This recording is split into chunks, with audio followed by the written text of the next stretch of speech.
Hi there, my name is Rexouium and this video tells how to assemble a homemade eye tracking for VR.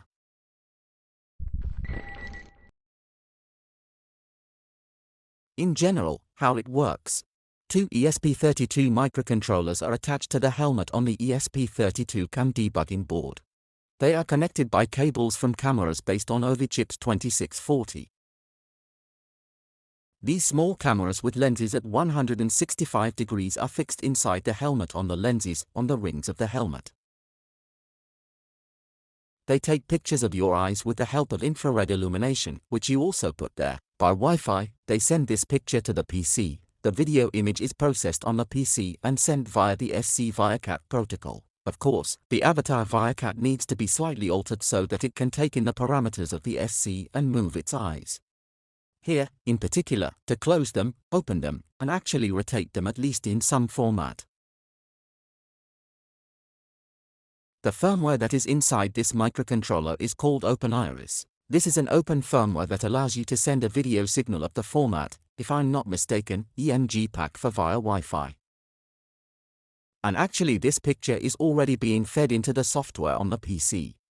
I will not talk about the firmware of microcontrollers in the same way as with slimes, because there is no point in this. The firmware is similar to the slime. Visual Studio Code is also installed, if you have not installed it before. It is also installed on the IO platform, if you have not installed it before. In the same way, download the GitHub firmware, compile, rebuild for yourself, flash well, and you're done with the actual. A little busy.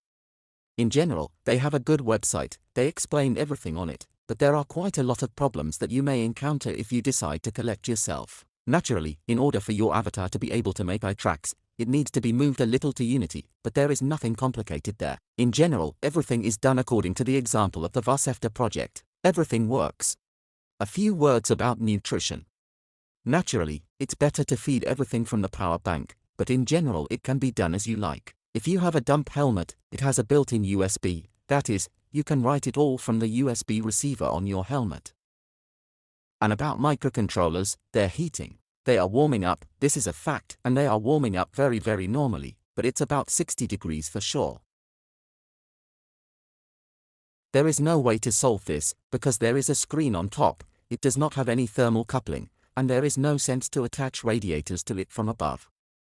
Naturally, there are linear stabilizers on these sedimentary boards. They get very hot. If you feed the board specifically from 5 volts, these stabilizers have to lower this voltage to 3 and 3. In general, you can do with a built-in stub, you just need to put up with the fact that these boards, which are attached to the helmet in boxes, ideally, they will heat up well. About the illumination of the eyes. Such an idea is quite dangerous. It is necessary to illuminate the eyes with infrared radiation, which in general does not have a very good effect on the crystal of the eye. Ideally, you need to monitor this, you need to calculate and watch it. On the project's website and on the GitHub there is quite an adequate explanation of what current, what power should come out from the LEDs. And these stadiums must necessarily be equipped with lenses for light scattering, because focused IR radiation into the eyes can lead to very sad consequences, damage vision, or completely lose it. Naturally, no one wants this. Cameras should be installed with a lens of 165 or 180 degrees, preferably, of course, 165. Before that, you need to disassemble the camera, remove the lens and remove a special lens that filters out just IR radiation.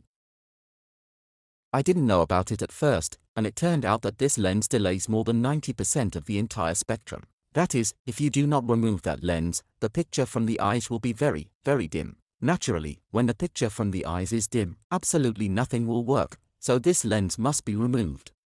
You can take it thanks to the needle. I made the attachment of the boxes to the helmet with Velcro, that is, I have a technical helmet covered with Velcro, and I can attach additional equipment to it. Whether it's a microphone mount, whether it's an EyeTrack microcontroller mount, or a lip motion mount. A little bit about mounting cameras, backlighting on the lenses themselves.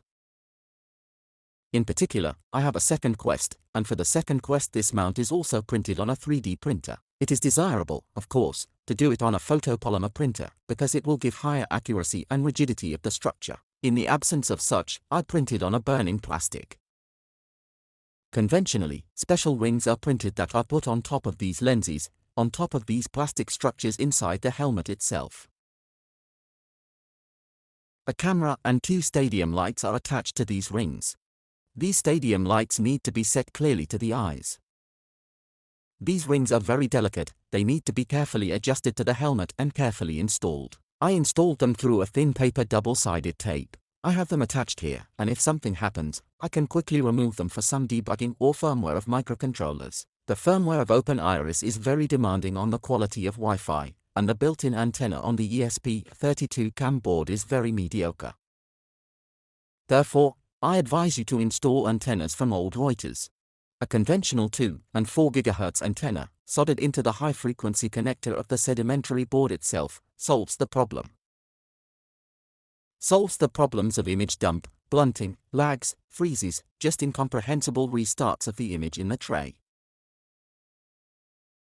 A little bit about setting up a Wi-Fi network. In the firmware of the microcontroller, you should specify the name of the network, the password of the network, as well as the channel of operation. Of course, a Wi-Fi network at a frequency of 2 and 4 GHz. The rules for creating a password are also very specific. They are described on the GitHub page and attached in the description under the video. The avatar is configured according to the template. An example is also in the description under the video. I will add a free template for Rex. You add a VFTA module. It gives you the ability to track both your eyes and your mouth. Naturally, only eye tracks can be used so far, but in general, blend shapes are used, parameters from the VRChat are used. Actually, this movement of the eyes on the Y is combined, the movement of the eyes on the X is independent, and the closure of each eye.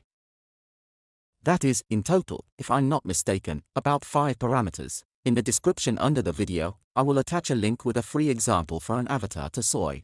Of course, all this can be redone for your specific avatar. Specifically for the second quest, I slightly redesigned the cases and redesigned the rings that cling to the inside of the helmet. I will attach all 3-dimensional objects in the description under the video. You can download them and print them on your 3D printer. Thanks for watching. There are a lot of useful links in the description under the video. See you soon.